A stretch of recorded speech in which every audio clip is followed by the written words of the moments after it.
thank you, Olivia and Tara and the other lady deacons.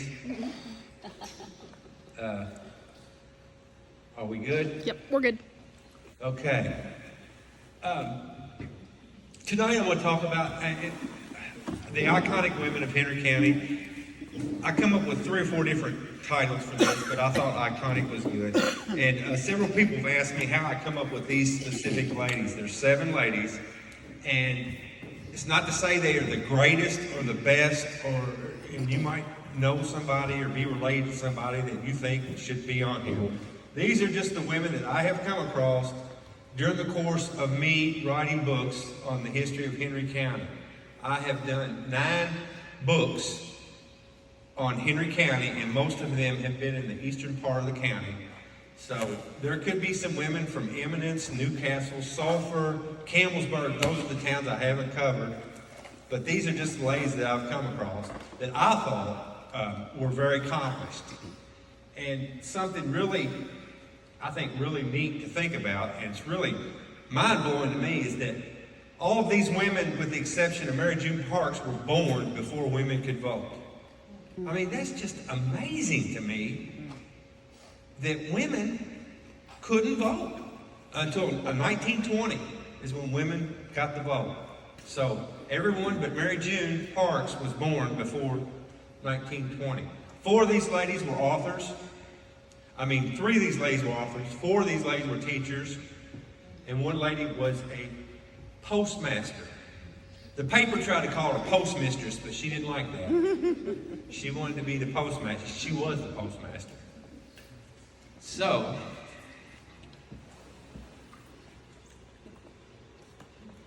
there we go. And we start off with Maud Lee Johnston Drain. She, you can't see that, can you? The background photo is a photo of her father's 90th birthday in 1923. Yeah, that doesn't show up very good.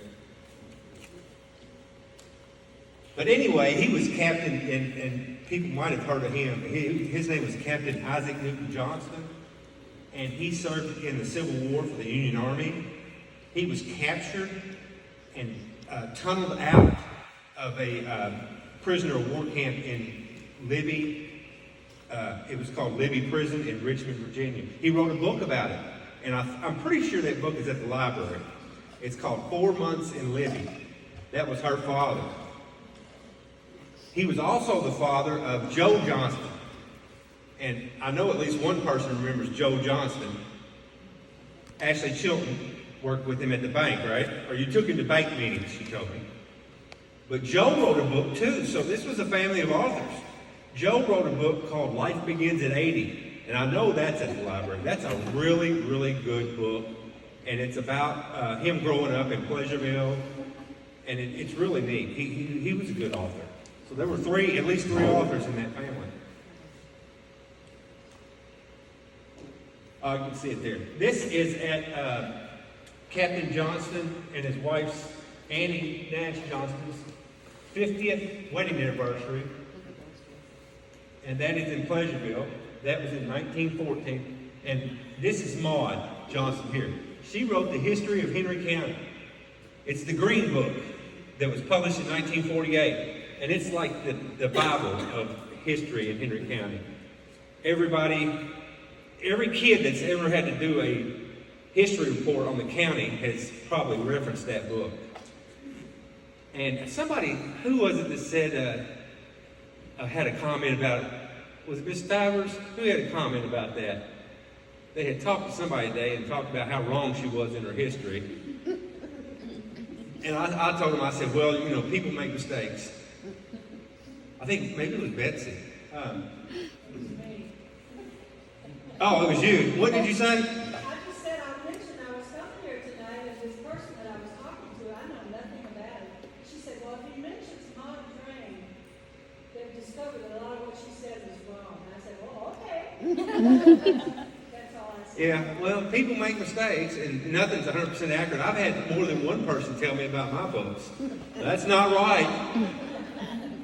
He wasn't born there. He didn't born. The dates are wrong. People are quick to tell you when you're wrong. I don't know if everybody's noticed that. But Maud Johnson, she was born in 1877, way before women could vote. And that was her dad, Captain Johnson. He tunneled out of Libby Prison. And it was a tunnel, it was 57 feet long. It was quite a tunnel. Oh, I don't point at the screen, but that's all the grandkids and kids at their wedding anniversary. There's Maud over here with her first husband. His name was Pierce, Boswell Pierce. They had 2 children together. And by the way, she dedicated the book, The History of Henry County, to her father.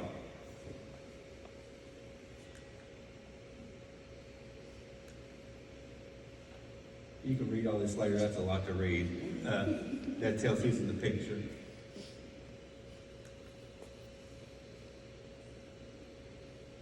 That's her signature. I found that online.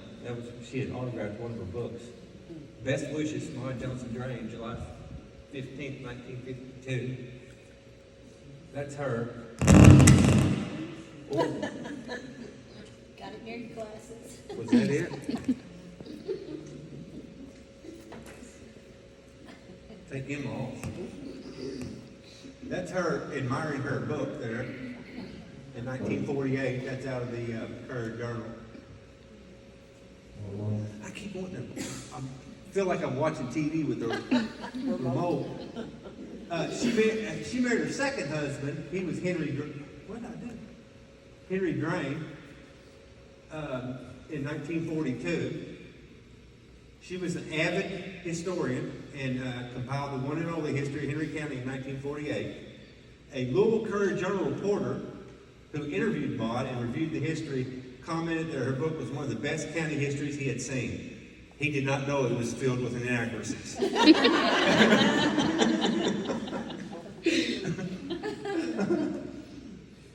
This is the order form. I found this in the... Anybody who has to do any research, I strongly urge you, and especially if it's Henry County related, go to the library. They have digitized all the old Henry County locals back to like 1900. Whereas when I did all these books I did on these small towns, I had to go through the microfilm. Oh my goodness. And it took me months to go. In minutes, you can just type in a search word. Like I typed in Maud Johnston, boom, it all came up in just like a second. And this is the order form for her book, and it was $3.95. But this is John Barry. I think he was an attorney, wasn't he? Uh-huh. And this is from 47, and he's singing the praises that, you need to buy this book, and it meets a long need, and it will serve future generations. And it really has. People still refer back to that book. It's hard to do a book like that today because people are so transient. People move around so much. Back then, you had, like the Sewell family. They set down roots and they stayed there for years and years. They're still there. And people are just so transient, it's hard to keep, to do a really complete, accurate history. And this is her obituary. She died in 1961 in Madison. She had moved to Madisonville. And I found this picture at the Historical Society. That's really a nice portrait of her. But it mentions, her book. That was her big thing. But if you're talking about history in Henry County, that's the name that comes up. Okay, now here, I have two ladies in the book are from Franklinton. This is the first one. And some of you probably remember her. Mary Ethel Bush Gardner, Mrs. Gardner. Now I know Ashley Chilton said he was her teacher. She was his teacher. Get the pronouns right? She was his teacher at Franklinton. And then I think another lady said she was her teacher at Eastern. So, and she just lived right over here. That house is still there. That's it. I wish you could see that better. It's a really beautiful picture. I think Steve Douglas lives in that house now. Is that right? The old Bush home. Does that sound right? He doesn't live here. It's his house, though. Yeah. Well, that's a beautiful picture. Take my word for it. It's on your. You can see it on your slides. There you go. Kinda. And this is from 1924, talking about the house. Watch it. This is Mr. and Mrs. T.B. Bush live in a lovely, conspicuous residence in Franklinton, well equipped in every sense. Even to the lights and waterworks, they had lights and water in that house in 1924. This is Mrs. Gardner here when she was a little child. That's her parents, T.B. Bush Sr. and Sally Bush. You know, I had several pictures of her. None of them, she's not smiling in any of these pictures. I mean, look, she's a little girl here. What's she got to be, worried about here? Lighten up. She's not smiling in any of them. I don't think they smile. No. They were talking about Yeah, maybe that's it. No, even the later pictures, she's not smiling. So I can buy that on the early pictures. You're supposed to stand still, and because of the exposure would be blurred. This is from 1899. This picture here of her alone.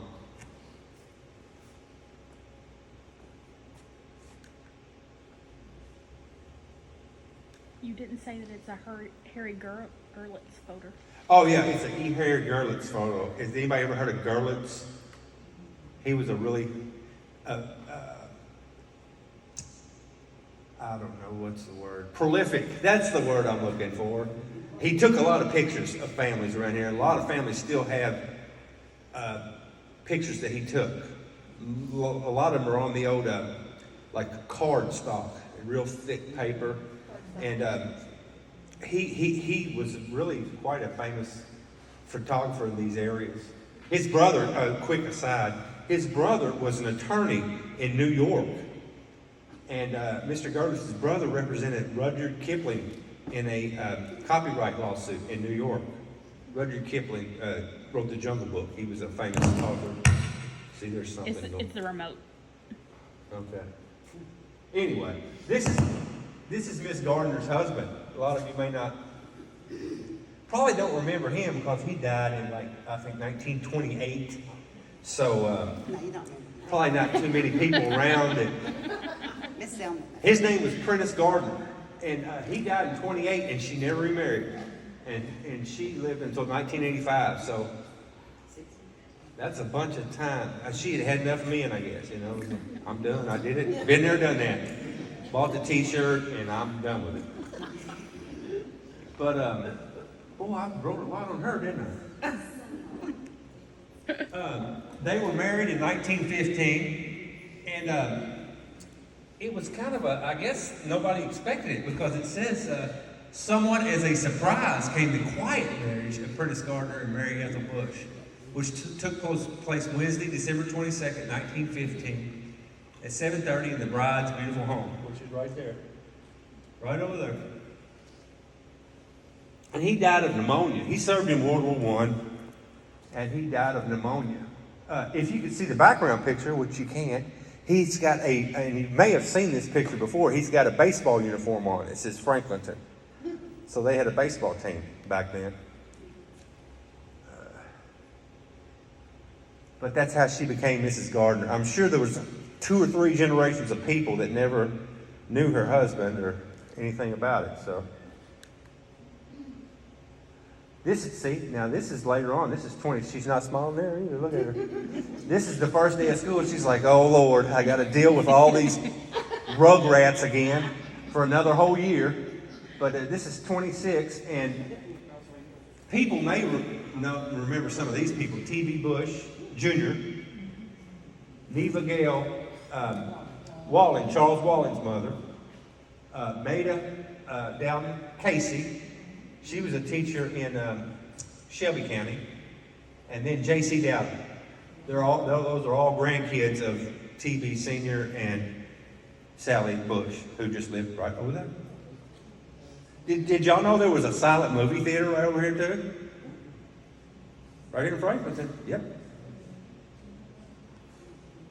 It's in my Franklinton book, which is out of print, but it shows a picture of it with all the movies they showed and everything. Yeah, it was a. Ashley Chilton told me his dad used to ride on horseback from Drennan to come and see the movie. Right, Ashley? I'm not lying, right? Good information. Yeah, I'm getting sidetracked again. I just love that picture a little bit. She just does not look very happy with. Maybe she was mad at the picture taker.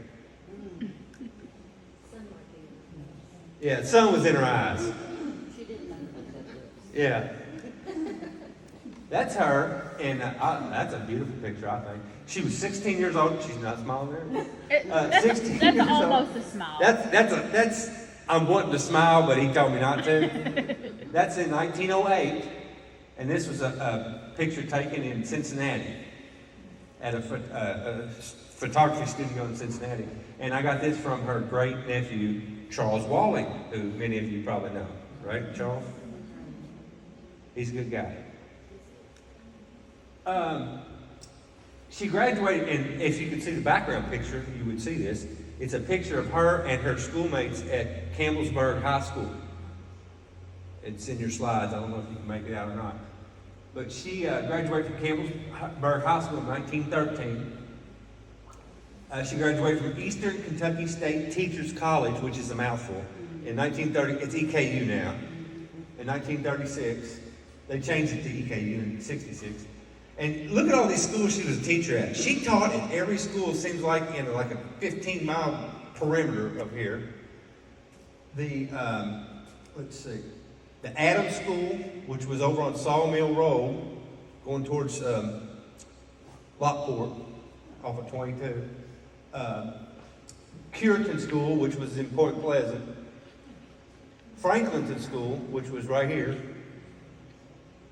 Gilgal, I'm not sure how to say that. And Eastern Grade School. She taught at all them schools. And she taught for 50 years. And her family told me that they forced her into retirement. Now, I don't know. I've not seen any, I don't have any reason to doubt them. But they didn't have any documentation. Of course, you don't want to leave a document saying, you need to retire because you're too old. You can't do that these days. What's that called? Ageism. But she was 92 when she passed away. But she lived right here. She was from right here. She taught forever. And Ashley told me she was a stern disciplinarian. Thus the no smiling. You had her too. There you go. She was your teacher. And she didn't take no stuff, right? Well, that's true. I got a corroborating story here, Ashley. You got the hairbrush? Oh, you can't do that no more either. She whipped you with the hairbrush. I was talking to the person behind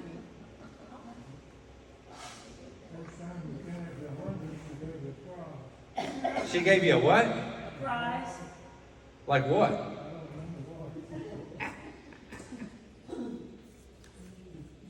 Well, she was from here. And I was fascinated with her because she taught for so long and at so many schools. I mean, think about all the lives she touched, you know. This is the you can't see it. This is the Campbellsburg High School picture. And she also went there with a Lola Heaton. Does anybody remember that name? She was also a teacher. Leah, her sister, was also a teacher. Bunch of teachers. I guess that was your main job opportunity, you know, for a woman back then, you know. And here is our 1961 first grade class at Eastern Grade School. And she's back here in the back. She's not smiling in that picture either. She's in that picture. I am the second one next to the bulletin board. Second one. Back? By her hand. I am the second one from the front, behind Candace. Okay. Yeah, Candace Bush, I got this picture from her. Right, Candace is the first one, and I'm And what's right your name? behind. What was my name? What is your name? My name is Brenda. Brenda's right there. I am. Second one back behind Candace Bush Taylor. Yeah, you're somebody. You know. Well, how about that? I got that. I've got that picture at home. Well, there you go. And this was 1961, so that would make you. No, I'm kidding.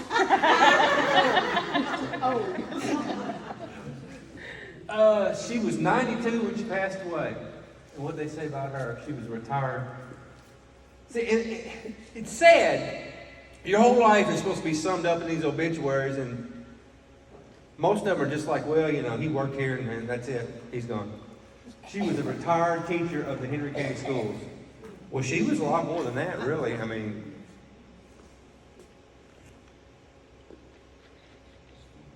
she was in the first group of teachers that taught at Easton when they first opened it. I think it was 1956. You know, of course, they consolidated Bethlehem, Lockport, and Franklin schools all together. And you would know that. You know that because you came to the talk on the schools. This is Bethlehem High School. I got this picture from Mrs. Elma Winchester. You can see it. Yeah, you can see it. It was built in 1910. 1910. They had the brass band out there, speeches. It was a big deal. But this is about Miss Naomi Hankins Hall. And she was born in 1901, about 2 miles below Franklinton on White Sulphur Creek. And her first husband, did y'all know about her first husband? Okay, that's her relatives back here. His name was Kelly B. Wheeler, and he was the principal of Bethlehem High School. Huh? Yeah, There you go. there you go. And she was a student. But that was a different time. It was. I don't know how you say that differently, but it was. It was a different time. Today, can you imagine today? The Henry County principal just married so-and-so. She's a junior, and da-da-da-da. No, I don't think that would fly today. But it was a different time. He was known as Professor Wheeler, and he got drafted and went to World War I. And the school board met, and they decided, well, if he returns home in time for the next school year, then he is going to be, you know, we're going to have him as principal again. He never made it back alive, though. And this is Miss Hall here. Third one up on the far right in the third row. That's her in 1912 when she went to Bethlehem. That's before Mr. Wheeler was there. Principal Wheeler. Professor, yeah. This was I don't know what grade she was in here, but this was the 5th, 6th, 7th, and 8th grades. Miss Batch was the teacher. That was 1912, 1913 school year. But she went to, and in her book she talks about a lot about going to school there, and about how they had 5 sets of twins there. That's crazy, isn't it? For a little bitty place like Bethlehem to have 5 sets of twins. But sure enough, it happened. They were married in 1918, and he died in 1919. He died. He had appendicitis. And Professor Wheeler in France. And so they operated on him and put him on a ship, and he was on his way home. And he died on that ship in the middle of the ocean. And what did it say? This was from the local from 1919. Said she was devoted to him. She's brokenhearted and can hardly be consoled. Well, I'll bet, you know. So that was sad. Yeah. And this is, you can almost make that out. That's her book. The one that Olivia was obsessed with as a child. History and Memories of Bethlehem Community. I think it was 1980. I found 2 copies of it. And Does it, what, on eBay or something? yeah, Does the library have that? I think so. It ought to if it doesn't. The Historical Society has 2 copies, I think. And this talks about, this was from the local from 1981. It talks about her book. Well, it was 81.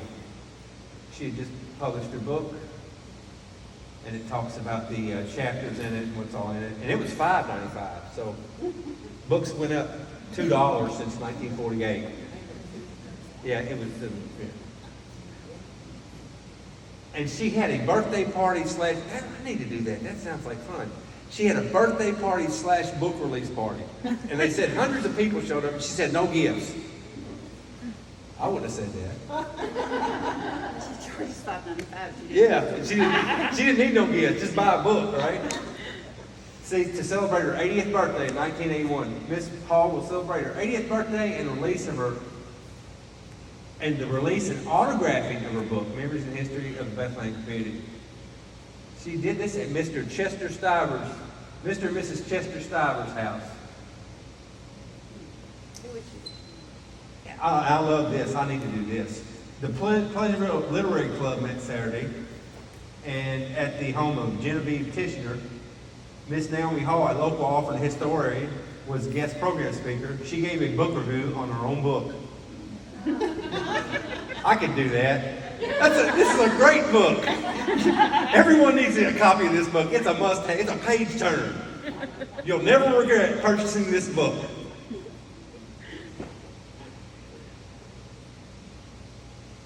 But that book, I do recommend it highly if you can get your hands on a copy. It is engrossing. It is a page turner. It is, and I'm not getting no money out of this. She did a really good job on that book. And I've not heard to the degree that I've heard on Maud Drain's book about it being, having inaccuracies in it. So I'm sure there's one or two. Nobody's perfect. But it is a great book. She did a wonderful job on that book.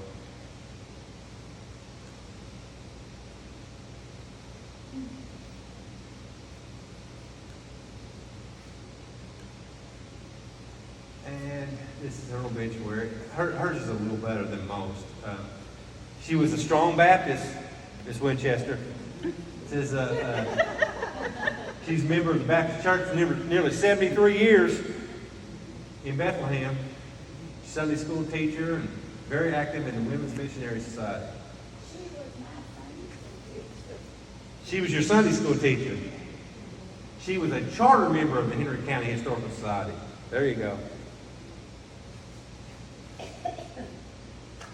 But it talks about her book too. It said her first book. Does that mean she has another one? You're gonna get that one. Well, no, Right. they're just saying that to be 80 and writing your first book Right. is what they're Okay. is unique, I would think. Most people Hey, who life begins at 80. there you go, Joe Johnson, life begins at 80. I wonder if she knew Joe. I bet she did. Was she the grandmother of people back here? Yes, I think so. Who are the Hall family? She was your grandmother, right?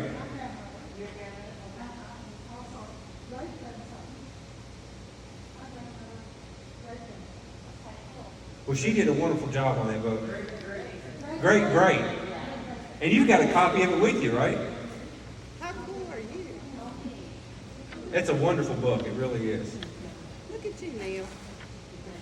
And people still reference that, too, when they get their hands on it. Like, Oh, see, so it was her first book.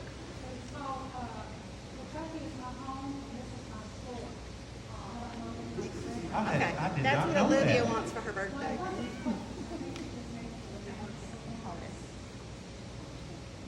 Kentucky is my home, and this is my story. Well, how did I not know about this? Has anybody heard about this?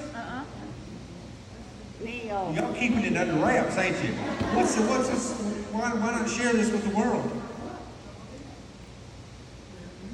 Well, that is wonderful. I'd get a copy of it. Well, that'd be great. I'd love a copy of that. Me too. We need a copy for the Historical Society, too. We don't have a copy there, do we? Library needs one. Do we have a copier here? I think that's copyright laws. No, it was unpublished. It was unpublished. And she's not gonna sue us, so. Neil will. Neil will, yeah, oh, descendants can sue too, I forget. It's up to the family. But anyway, she did a great job. Okay, now we have Miss Zelma Winchester's mother, Anna Laura Hackett Hayton. She was a Hackett. She was born in Lockport, right? Yes. I think Maud Drain was from Lockport too. So we got 2 from Lockport, 2 from Franklinton, 1 from Pleasureville, and Miss Bina was from LaRue County. She wasn't actually a native, but She influenced. she had a big impact on people in Henry County. And that's a really good picture too, if you can see it. It's Main Street in Lockport in 1910. It's really wonderful, trust me. You can see horses hitched up and everything. But that's about the time Anna Laura was born. That's why I put it on there. I'll work on uploading this to the Historical Society page. That is her family, her father, mother, brother. Hiram Hackett was her dad. That's her at about age 12 in 1921. I don't know where this is at. Do you know where this is at, Miss Winchester? No? But she was born in 1909. And Miss Winchester was talking a while ago about how she was named for Zelma Filson, who was Anna Laura's friend, best friend. I forgot where I was going with that. That's terrible, isn't it? My God. Is there a tornado behind it? Is there a tornado behind? Oh yeah, it looks like a tornado there. Yeah, yeah. They're sitting there patiently waiting on the tornado.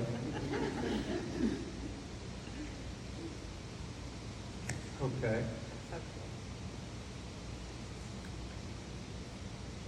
That's her and Lee Payton. This is Winchester's father. Can't see that hardly either. But it's there. You might be able to see it on your printouts. There you go. There's a good picture of them. That's cool. And I got that from Miss Winchester. That's probably the 30s, wouldn't you say? 1930s maybe. Here is when they got married. They got married on Thursday, December 23rd, 1926. Miss Anna Laura Hackett, the only daughter of Mr. and Mrs. Hiram Hackett, and Mr. Lee Payton, son of Mr. Ben Payton, went to Shelbyville where they were married. They went to Louisville for the night, returning home Friday to receive congratulations and lots of eats. We wish them success and happiness.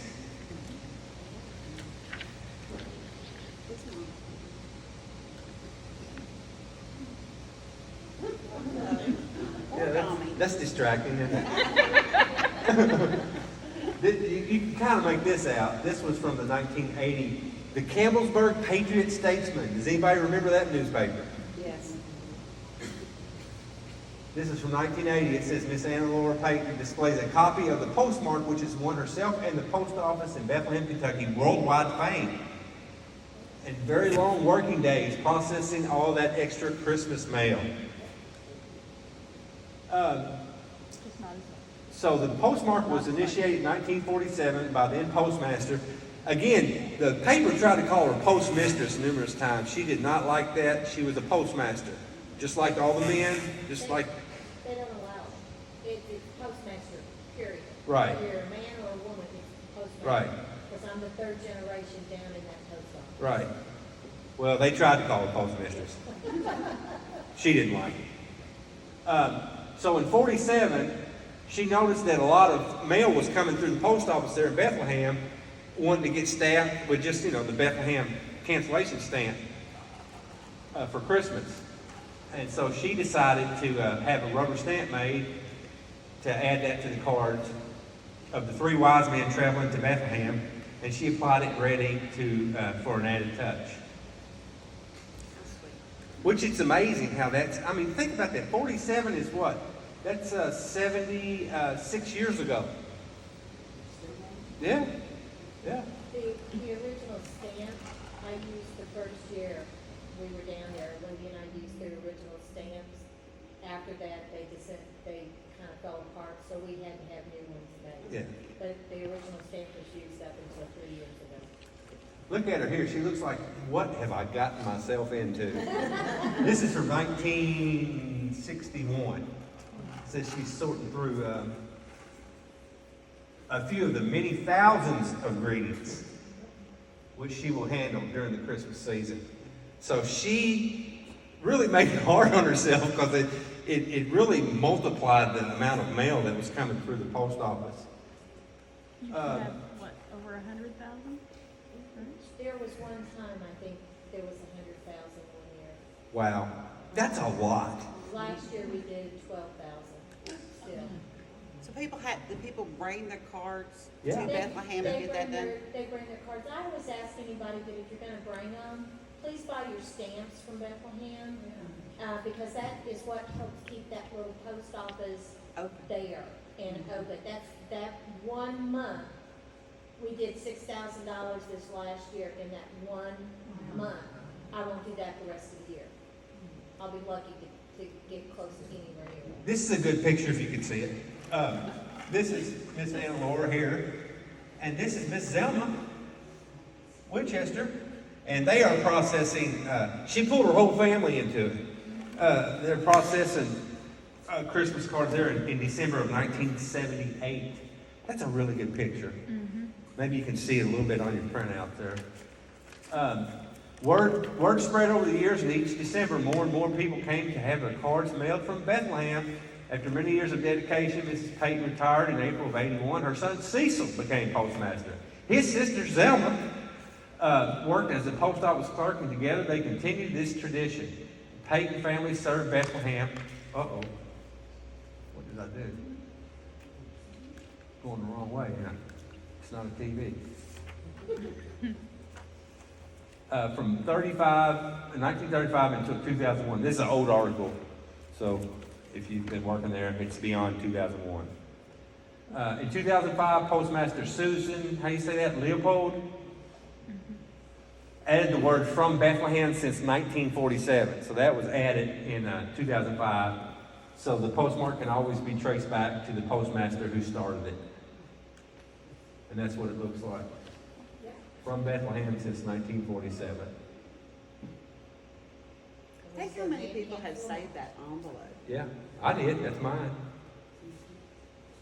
I mean, that's really, and it's worldwide. They were getting requests from Europe, everywhere. I mean, it's amazing the mark she left. That's an indelible mark that she's left on that community and the county. We had Germany come in this last year, and what was the other one? There was 2 different ones that I know, came from overseas. I don't know where it came. I sent overseas. No, but they sent and had me send them back. It seems China. China. China Uh-oh. and The communists are onto us. it's, I'm kidding. I'm joking. I kid the communists. she's a collector. Yeah.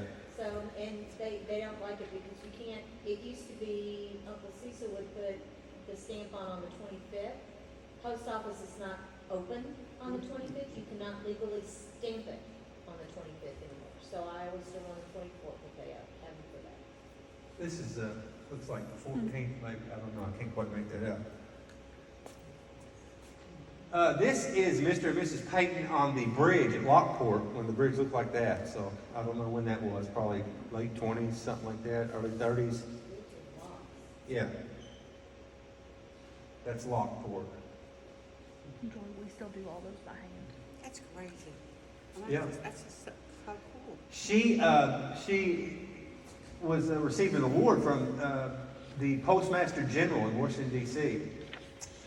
and from the Postmaster in Louisville. Kenneth Land was his name. The Postmaster in D.C. was William F. Bolger, and it said the national award she got. It's in recognition for 45 years with the U.S. Postal Service. In a letter accompanying the certificate, it said, "As a valued member of our postal team, you have become part of the proud tradition of service to the people of this nation that began more than 200 years ago when Benjamin Franklin took office as the first Postmaster General. On behalf of your fellow postal employees, I want to express our Thanks and appreciation for your many contributions to good postal service for the American people. So I think, speaking of Benjamin Franklin, I think that's why your town's called Franklinton, isn't it? Ashley? You don't know? Let's just say it was. It fits, right? Somebody's gonna say you did that wrong. I know it. Somebody's going to say, he's an idiot. Making up stuff. You didn't have your facts. Yeah, he needed to check his facts. Well, what else could it be? There wasn't no Franklintons around here, as far as the surname, you know. So, I don't know. There she is again, stamping away. Think about how many cards she stamped in her lifetime for that Christmas thing. Thousands and thousands and thousands. And that's her obituary. She passed away in, I remember where I was going with the Zelma thing. Miss Anna Laura and Miss Zelma Filson, who were best friends, went to high school together at Bethlehem. They were born in the same year and they died in the same year. Which, I didn't even realize that until I started putting this together. You know, I was like, wow. They both passed away in 1987. They were both born in 1909.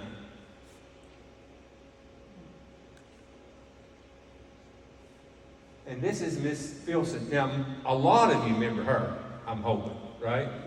Miss Filson? Raise your hand if you remember Miss Filson. Well, I wish I could have met her. She was great. She was really an accomplished woman in a time where it was not an easy task to do that. Here she is in I got this picture from Miss Winchester. She is second from right in the back there. In 1925. Look at them uniforms. Looks like that would be constrictive when you was going like for a dunk or something, you know, and slow you down. But and the ball has laces on it. You can't see it. It says BHS, Bethlehem High School, 1925. And this second from the right is Miss Payton, the postmaster that we just talked about. So they were teammates, schoolmates, teammates, best friends. They were thick as thieves.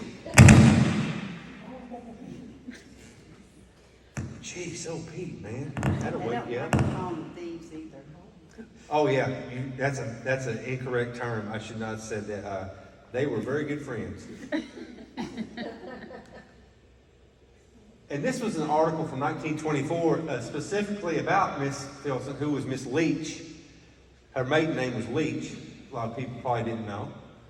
She's the daughter of Mr. and Mrs. Fred Leach, F.C. Leach, granddaughter of Dr. O.B. Humpston. There was a doctor here for 40 years. Franklin had a doctor, which I'm sure they don't now. Nobody does. It doesn't seem like. But his name was O.B. Humpston. That was her grandfather, her mother's father. And Wes Oliver told me this. Wes Oliver, he said that I don't care if you was kicking your last kick or breathing your last breath. He would give you an aspirin, and I forget what it was. He had a word for it, but it was a laxative. He would give you an aspirin and a laxative, no matter what your ailment was. You know, maybe that was on top of whatever else he did, but that's Wes Oliver still living. I mean, he's up the road here. That's what he told me. So, I'm going to believe it. So it says she's 14 years old and a true lover of all sports. When it comes to basketball, she's right there, although she's rather small. She don't really look small compared to the other girls to me.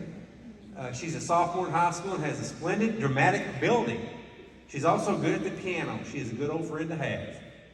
April 18th, 1924. And that's in front of Bethlehem High School there. They took a lot of pictures in front of them double doors there. And that's where Mrs. Elma Winchester currently lives. Right there, where that picture was taken. Where her house was built. You can't see that very good either. That's a really good picture. I found this at the Historical Society. It was unmarked. But this is her holding a diploma. And I'm thinking it's probably when she graduated from Campbellsville Junior College. It's either that, it's either Bethlehem High School, Campbellsburg Junior College, or Georgetown College. Because those are the places she graduated from. And the way she's holding that diploma, it looks like a or that piece of paper.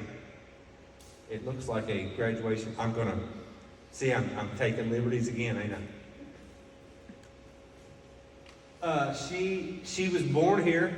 She lived her whole life right here. This was her land. This building sits on right now. This was her land. She graduated from Bethlehem High School in 26, junior college in 28, and she also got a degree from Georgetown College. Her first job teaching right after she graduated was in Harlan, Kentucky, Harlan County. It was called High Splint.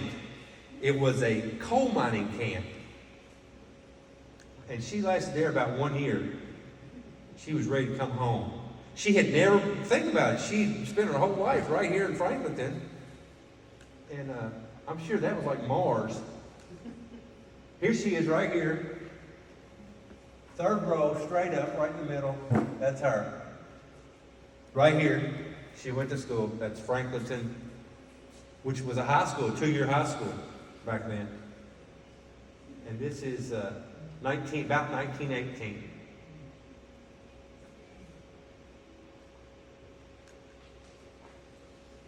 That's her standing in front of a tree here in Franklinton. Can't see that. But that's her as a young lady.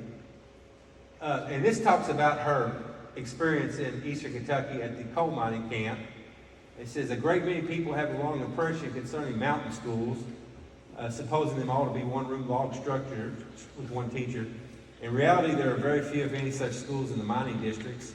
They are seen more frequently in the better regions of the state. I will try to describe High Splint School. It's a large frame, up-to-date structure, 6 large classrooms, 2 large halls, large auditorium. Well, the coal companies built these. They built these whole towns, you know. And they built the schools, they built the stores. And so she lasted there a year. And it says the school had 350 pupils. So that's a pretty big school compared to the schools around here at the time. But her dad knew somebody. He may have been on the school board for Shelby County. And he told her, the guy on the school board told Zelma's dad that there was going to be an opening in Shelby County at Cropper. And she got it. And she stayed there for 40 years. And this is, you can almost make that out. Her dad built this. This is a paddle wheel riverboat. Like a paddle wheel. Well, they used to be steamers. But see that paddle wheel? It was called the Zelma Leslie. And she had, by 1930, she had her pilot's license. She was the only woman in the Louisville region who was a licensed navigator, a licensed riverboat captain. And this is 1930. So I'm thinking about, you talk about a glass ceiling, she's busting through them. Even before, that's before they even come up with the term glass ceiling. And this is her. Her dad built this boat. Her dad built this boat in Franklinton, that big paddle wheel boat, built it in their backyard. And somehow they got that boat down to the river, the Kentucky River. I don't know. I guess they somehow got it onto a couple of wagons or something. I don't know. But he built it. She said so in an interview. She did an interview in like 91 or something. And she talked about it. Her dad built this boat too. And it says Zelma Leach's Landing. They had her grandfather had a ferry that he would take people across the river at Gratz. And she would take people across the river. This was at Lockport. She would charge them 10 cents to take them across the river to the beach. So she was entrepreneurial. But she loved the river. She was, let's see. Okay, we talked about that. She won a race. They had a race on the river back in 1930. And she raced 2 men, and her dad built this boat too. This was another boat. It was a speed boat. And she raced 2 men. Her boat was called, Leach's Kid. And she raced the boat, the Silver Fox, And what was the other one? The dart. The dart was the other one. Well, they raced, where was it, from 3 laps, I think it was, from Lockport to Gratz. And she won, and she got a prize. But she came from a long line of people who were on the river, who made boats and stuff like that. It says, this is the 1930 article from the local. Her great-grandfather and great-uncles built flatboats, rowing to New Orleans twice a year, walking back with the proceeds. Each round trip taking 6 months. Wow. That's arduous. Think about that. And when steam navigation was begun, her great-grandfather built at the Leach shipyards near Portsmouth the steamer Fanny Dugan, fastest boat in the Ohio and first to carry mail. Now, I don't know if that, I guess that Leach shipyards was named after her family. I don't know. That's all. I'm not going to suppose that. But that's what the locals said. However accurate that is. This is her. They had a river camp house at yes.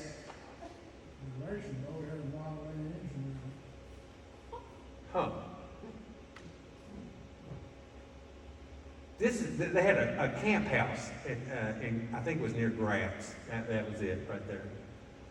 She's talking about the race here. We ran 3 laps. It's 3 miles to Lockport from Gratz, and we ran 3 miles. And people were lined up all up and down the river bank, at Lockport's and Gratz. Daddy had souped up the engine for me. He knew how to do that, and the men that were piloting the other boats were heavier than I was, of course. I had light weight then, meaning herself. I beat both of them.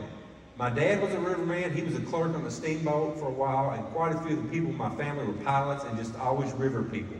I grew up loving the river and being on it as much as I could. It was in her blood. She was a river person.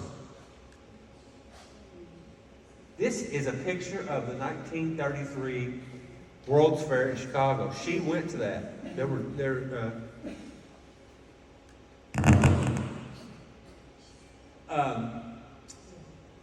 And this is kind of a funny story. The Leach home in Franklin burned down on July 5th, 1933, destroying almost everything the family owned. Zelma had previously won the boat race we talked about and had been saving the prize money. She was going to use that prize money to go to the World's Fair. See, that's adventurous. For a single woman in 1933, that was really adventurous. Today, nobody thinks anything about anything like that, but that was adventurous.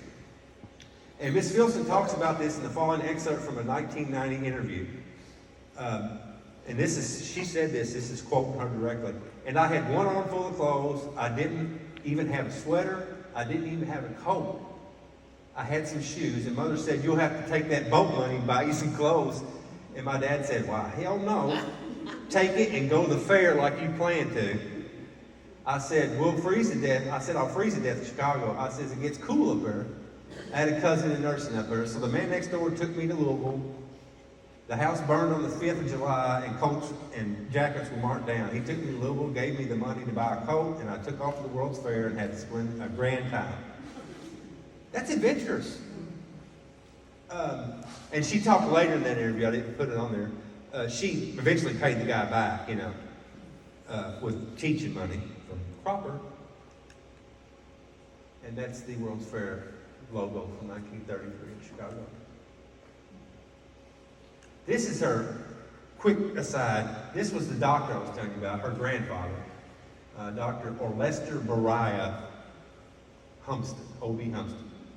And she wrote this story to Maida Dowden Casey.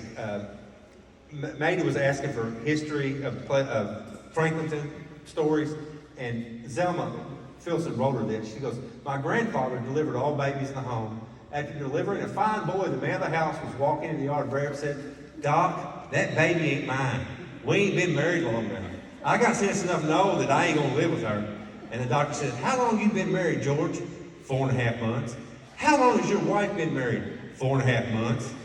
Well, George, don't 4.5 plus 4.5 make 9? Why, hell yes, Doc. Any fool will know that.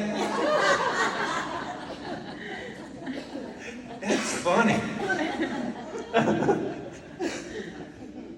I'm quoting her. Those two hells I said were direct quotes from her. That's not coming from me. This is her square dancing class here, teaching her square dance. She was famous for that. People still remember the square dance. My neighbor that I live on Bonnie, if you're from here, Bonnie Lane, between Cropper and Pleasure. My neighbor is in his late 60s, and that was his teacher, and that's what he remembers. Everybody who had her remembers getting taught square dancing.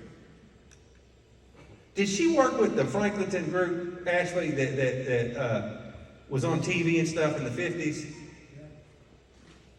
There was in case everybody didn't know, there was a group from Franklinton. Right, I know.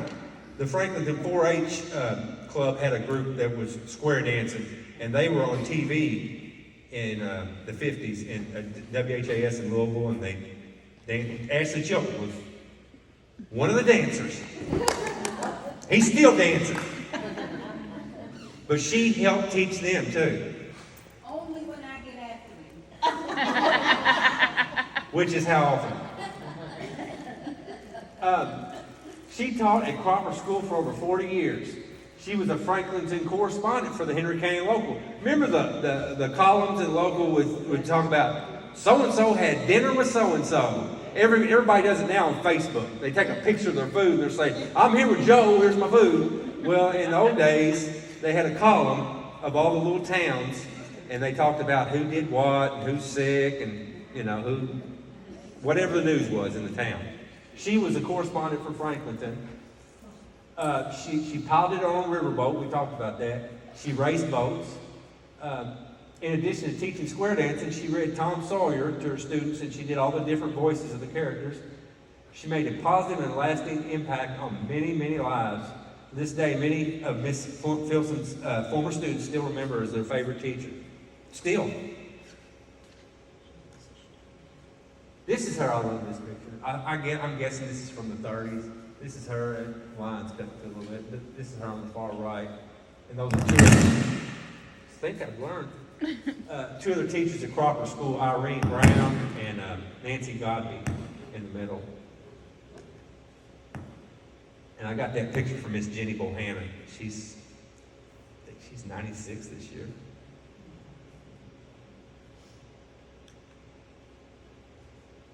That's her and her husband when they got married in 1953, right over here at Franklinton Baptist Church. June 7th, 1953. Yeah, she lived most of her life as a single woman. She was. That's why I think everyone should be as impressed with her as I am, because she was something. She really was, and she was from right here in Franklinton. And this, that's about her wedding. You can read that later. Ashley's sister was the flower girl, wasn't it, at the wedding? And she was from Franklinton. Yes. Yeah, that's the next slide. I was looking for your sister there. The flower girl, Miss Brenda Gale Chilton, wore white nylon and carried a basket of rose petals. Master Jackie Lynn Scriber served as ring bearer. See, it was a community affair. But that was right there at Franklinton Baptist. I think she was, 53 would have made her, 44 when she got married. So she was single all the way up to 44. And there is Ashley's mother and sister and Zelma all shared the same birthday. November 5th. So they would have parties at each other's houses. Yes, every year. They would switch, they would rotate. And Ashley told me that in 1953, they called to tell Miss Filson that Cropper High School was on fire. That's when it burned down. It was Cropper High School back then. There was like several tons of coal in the basement, so it burned for like several days before they could completely put it out. But everybody's smiling here, aren't they? We got cake. That's where you smile. Yeah.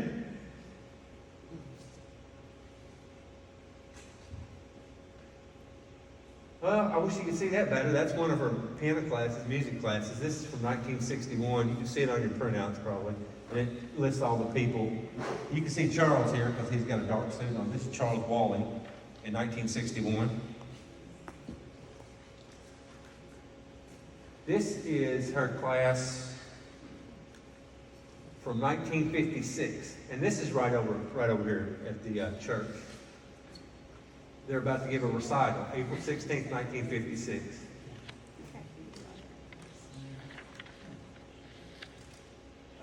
That's a really good picture too, if you can see it. 1969, Cropper School. She's on the lower left there. We've jumped into the age of color here on this picture. Everything else is black and white. This is when she retired. She retired in 1970, and they asked her about her future plans. She says, just relax and enjoy life. That's good advice. The Cropper PTA honored her at the school. This is her she's second from right at the top row. This is Cropper graded in high school in 1945.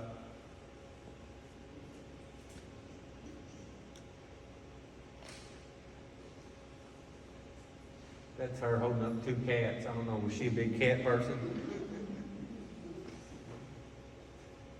Franklinton Baptist observes Zelma Filson Day. So in 1979, the church thought so much of her, they dedicated the whole day to her. Sunday, November 4th, they honored Mrs. Roy Filson, not I would have said Zelma Filson, but for her Christian service. Let's see. They read her biography. Spontaneous testimonials by those present had this significant occasion. In addition to Mrs. Filson, some 46 years as chief musician of the church, she has also held other positions as WMU president. Hey, that's y'all's deal, right? Isn't that y'all? WMU? No. Well, I thought you were the Maybe, I guess. That's a, women's mission, right? That's what WMU is. Well, I'm wrong. you're close. I feel like I'm at home. I'm wrong. I'm sorry. We're not quite that formal. She was Sunday school teacher and so on. She received a plaque bearing the music to Amazing Grace, her favorite hymn, one of her favorite hymns, and a certificate recognizing her service. Many friends were there from Pleasureville, Newcastle, Frankfort, Cropper, Bethlehem, LaGrange, Louisville, everywhere. People loved her. So she came full circle. Remember, she went to the World's Fair in 1933.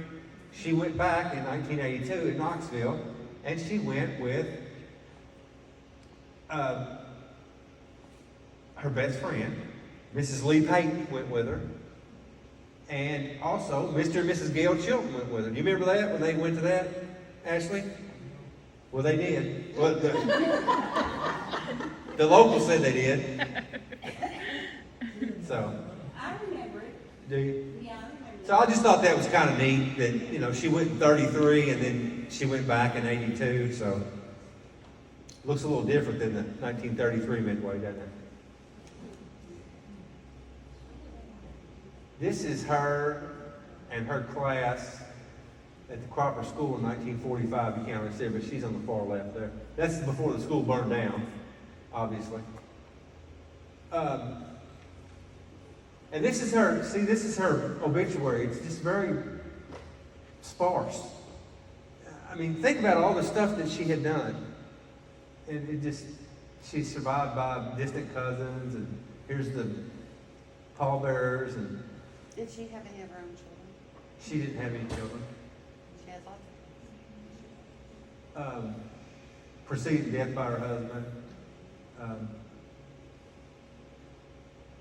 Just not much. I mean, think about this, the rich, full life that she had. And they just, Well, anyway. And I wanted to say this too. My neighbor who just passed away a couple years ago, Dennis Giles was his name. He was 80.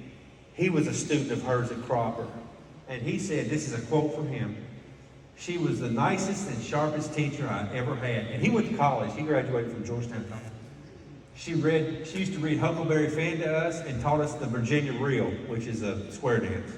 She was truly a wonderful person. I mean, think about that. This is an 80-year-old man talking about when he was a kid, just still singing her praises. That's significant to me. Dennis was a teacher at the Eminence School for about 15 years. Yeah. He also taught at the Lincoln Institute. Yeah. He was a great guy. He's my neighbor. That just killed me when he passed away. This is talking about how this was Zelma's land here, and they auctioned it off, and Steve Douglas bought it. According to Jackie, this is according to your preacher. I guess the county auctioned it off or whatever, and Steve bought it and then donated this site to the church to build this facility, which is very generous. And that's Miss Filson in 1954. Buying it, right? Mm-hmm. This, you can almost make this out. This was a homemaker's pamphlet from World War II, Victory on the Home Front. She was a native of LaRue County, but she lived here forever and taught here. And she was a graduate of UK. She came here in 1939 to start the homemakers programs. And the Franklinton Homemakers Club was the first homemakers club in the county. And this is from Maud Drain's book. I hope this is accurate. I think it is. It says, Miss Forey said, "The farm need no longer be a rural hut in the woods, but can be as modern as any city home and as attractive. The homemaker can have the skill and knowledge to keep a healthy, well-clothed family and manage so that she and her family can have satisfying and happy farm life." So, she said that in 1948. I tend to believe it. This is Bina and Jerry Cockrell, who took her place, who took the same job later on. They're looking at a book of homemakers' activities in 1940 and 41. This lady was the extension agent from, I don't know, I can't really read that, 73 to 82, I think. You can probably read it on your printout. But this is a good story. In 1939, when they were considering her for the position of County Home Economics Extension Agent, the county was debating which it needed most, 4E or a furnace stoker for the courthouse. She said, now this is a direct quote from her, "When I came to the county, I remember they told me they needed a stoker for the furnace. At that time, it cost $500 to get an extension agent for the county. The fiscal court were trying to decide whether to hire an extension agent or buy a stoker for the courthouse. According to 4E, Jimmy Thomas, the late former county attorney," he's seen it right here. This is I can't read that. It's whatever date that is. It's early on. 1918. 1918. That's him seated. I got that from one of his relatives. But he tried to persuade the fiscal court to choose hiring 4E instead of purchasing the stoker, and ultimately 4E was selected as the agent. Jimmy Thomas called me Stoker from then until the day he died. I thought that was funny. But think about how history just turns on a dime like that. You know, if she hadn't been chosen for that job, you know, I mean, it's just funny how. This is you can almost make that out. This is the homemakers crossing the Kentucky River to attend a homemakers meeting. Boy, they really wanted to get out of the house, didn't they? We're going to brave drowning to get away from these kids and get out of this house for a few hours. If I drown, I drown. This is the Franklinton homemakers. Here, this is from about 1952. Some of the people, Miss Ira Barton, Miss Lloyd Bryant, Mrs. Addie Clubb, Mrs. Gail Newman, Mrs. Myrtle Scriber. That's right here in Franklinton, somewhere. So let's see. Some of the projects they worked on in 39 to 41 were making mattresses. So they made mattresses to give to needy families. You could not have more of an income than $600 per year. They made 700 mattresses during the year of 1940. Wow. That's a bunch. When asked what she saw different in Homemakers program then and now, and this was from 85. With women working now, there are lots of night meetings, and we didn't have any night meetings then. We also studied the basics of practical things like making butter and cheese. The goal was for the family to feed itself. Weren't those the corn husk mattresses? Yeah, right there. That's 1941. They're making those mattresses. And buying it organized that. Yeah, yeah. I got this from the extension office. Mariella Garrison had a bunch of pictures she shared with me. But that is at the shop of Leif Powell in Port Royal.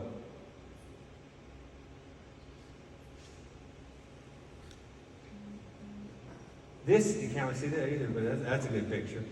It was a quilting party. The homemakers were at the Farm and Home Convention in Lexington in 1951. And they honored Miss Foree. See, and this is why I picked her too. Somebody else thought she was great. She was honored during Women's History Month in 2001.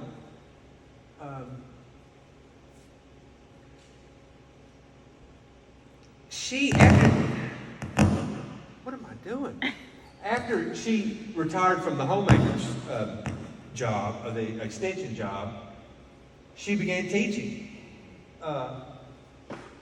In 1959, she retired from the extension services in 1951 when her first child was born. Her second child was born in 53. In 59, with both boys in school, she began teaching. And so she taught from 59 to 81. So she had 2 long, full careers. So they honored, this was a big deal. Zelma Winchester was here. It says to honor her, many of the guests spoke about her effect on their lives and what she contributed to Henry County. Zelma Winchester and Evelyn Land said she had been their 4-H leader. And Zelma's here with us today.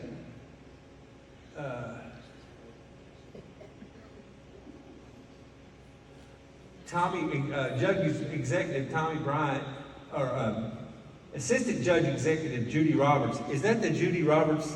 Harlan's mom. Judy Harden Roberts. On behalf of Judge Executive, Judy Roberts, another Franklintonian, on behalf of the Executive Judge Tommy Bryant and the Henry County Historical Society, read and presented a proclamation declaring March 19, 2001 as Bynum B. Foree Day in Henry County. Eleanor Sharp, who just passed away a couple years ago, who was a Historical Society member, read a letter from her close friend and sorority sister. And Eleanor Sharp actually wrote this article that was in the local in March 28, 2001. And this is really a good picture over here I got from Mary Ellen. This is her obituary. She was a native of LaRue County. She was a 21-year school teacher. She was president of the State Home Economics Agents Association. That's a mouthful. Member of Newcastle Baptist Church. Church clerk and Sunday school teacher. She had an impact on a lot of people. In the women, the wives, and then the children. I mean, that's a big impact. Mary June Parks. Anybody remember Mary June Parks? If she were alive, I bet you $1 million she would be here today. She never missed an opportunity to talk to people. She was a spitfire. And she just passed away, what was it, last year, wasn't it? 2022, I think.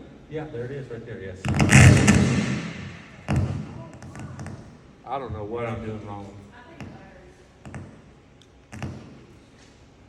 She was born at right outside of Pleasureville. Can everybody hear me? I don't know what it is. If everybody can hear me, it's annoying. I know it's annoying y'all. Mary June was born on Maple Crest, which was her family farm on Bethlehem Road. In 1926, Dr. O.P. Goodwin delivered her, and it cost her dad $20. $20 for a delivery. What's that today? It's more than $20, right? Probably cost her $20,000. But that was at the time when the doctors went to the homes and delivered the babies in the homes. So you didn't have the hospital to pay off. She graduated from Pleasureville High School in 1944 and went on to study music at UK and Murray State. This is her as a baby, her grandfather, and her mother in Christiansburg. Her grandparents lived in Christiansburg. Bertha Wills was her mother. This is 1927. This is her husband, Burgess Parks, at his, right here in the wheelchair, at his 91st birthday party. And a lot of people don't know this, and I didn't know this. She had a first marriage to a man named Stephen Howard. She married him right out of high school in 1945, which I didn't know. Did you know that, Ashley? Did you know that Mary June had a first husband? Did you know Mary June was married twice? No. And see, he knew her his own wife. But anyway, she married Burgess Parks on June 14th, 1949. And she always liked to say, I married him on Flag Day. Because June 14th, it was odd to me. June 14th is Flag Day. I guess that's a good way to remember your anniversary. So you don't, forget to get a gift.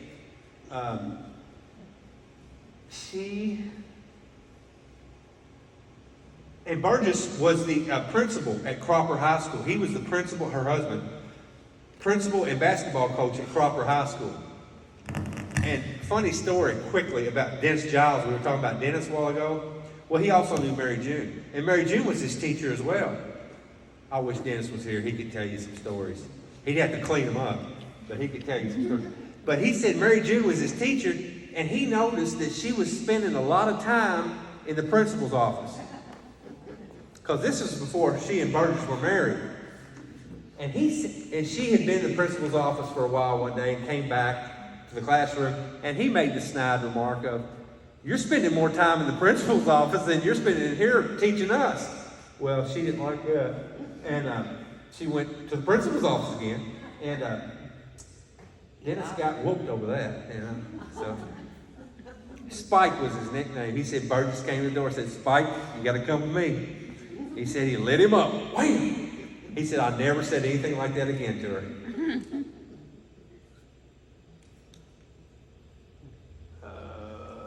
She also taught at Defoe. She was probably the last living teacher of Defoe Elementary School. And she passed away. I seriously doubt if any of the other teachers are still alive that taught there. But I don't know. I'm not saying that with any certainty,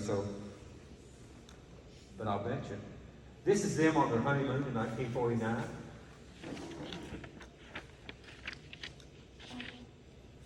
This is her. She rubbed elbows with a lot of rich and powerful and famous people. She really did. This guy, I don't know if you recognize him, Dr. Robert Schuler. He was a reverend. He was one of the first televangelists And he had a show called The Hour of Power. But that's them. That's her and Burgess with him out in California. That's her. She was an author, a TV personality, lecturer, businesswoman. She received numerous national and international awards for her work in the insurance industry. She's been seen on the Hour of Power television with Dr. Robert Schuller. She and Burgess appeared on numerous programs on the Trinity Broadcasting Network, were guests of Pat Robertson on the 700 Club. She's written numerous books on the subject of health and nutrition and was also the associate food editor for the Saturday Evening Post. Recently, and most recently, right up until the time she died, she was a guest on this radio show. Has anybody ever heard of Tony Dwight? It's a radio show on WHAS radio. It's kind of racist, so I'm not surprised. But each night, each afternoon when they signed off, they would say, "Good night, Mary." And she was the Mary. But she was on there one day, and I was listening to her, and they were asking her about if she's going to try to find love again, and, you know, just messing with her, I guess. I don't know. And she says, "The only thing men my age are looking for is a nurse or a purse." And she says, "I'm not prepared to be either." Isn't that funny? A nurse or a purse? She was something.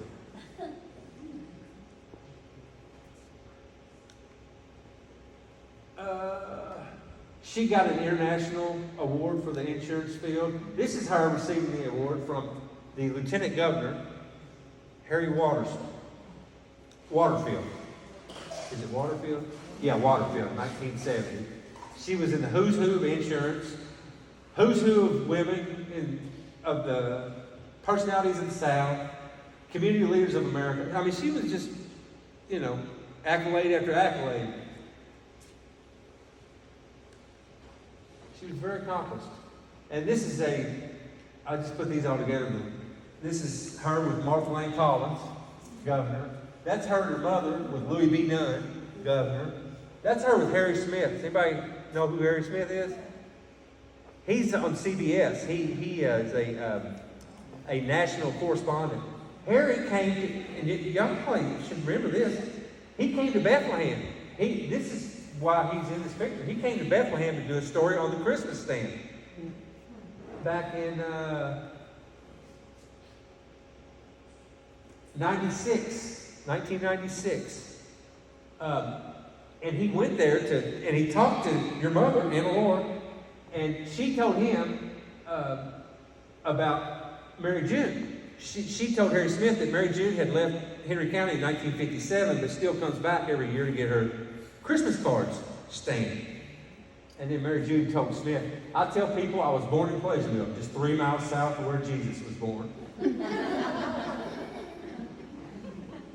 See, she had a good sense of humor, didn't she?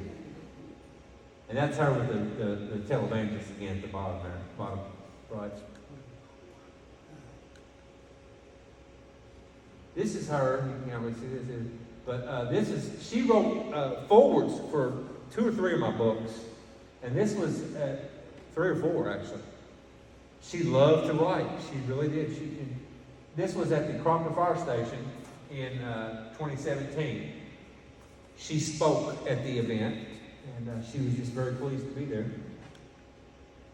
This is my wife, Mary June, and me. This is at the book signing for Lockport in 2018 at the what's now Godby's on Main restaurant. See how happy she is? She's smiling. And this is her obituary. She was very proud of her work in the insurance industry, you know, and she was a regional manager. She won the corporate award. That was her getting the corporate award from the Harry Waterfield, the lieutenant governor. I was never able to find out what exactly he had to do to get that award. I'm guessing, I'm not even going to guess, but she won it. And talked about her. She had a good, she probably wrote her own obituary. You're laughing, but she probably did. See, it talks about her accomplishments.